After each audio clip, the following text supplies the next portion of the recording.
I have two hobbies: arguing with myself in the shower and building things from scratch.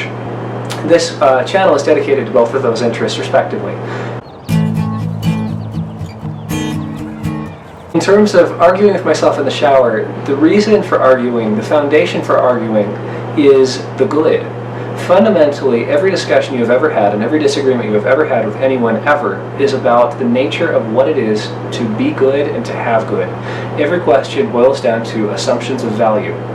On the first note, discussing things of goodness, good and basic, the basics of the good and also the goodness in the basics. These are the things that I want to focus on here. For example, things like, do you really appreciate how easy food is to get in the 21st century?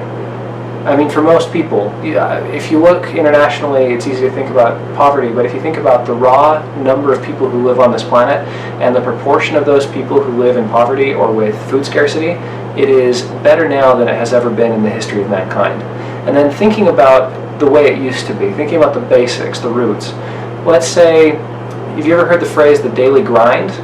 Nowadays it means getting in your car and being stuck in a traffic jam and then working at a job that you may or may not like and then coming home through the same traffic jam. Back in the day, it was literally the daily grind. You had a cornstone and you would grind your grain, and you had to do it every day.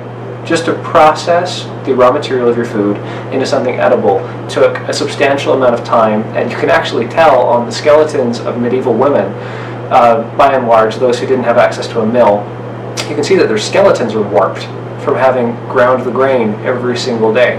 It showed an effect on their bodies. You think about that. Think about that for a couple minutes and think, wow, I'm really grateful that I don't have to do that. Other examples include medicine, technology. Then moving over to questions of the good. I'm going to get slightly controversial. One of my favorite topics in the world is wrongness.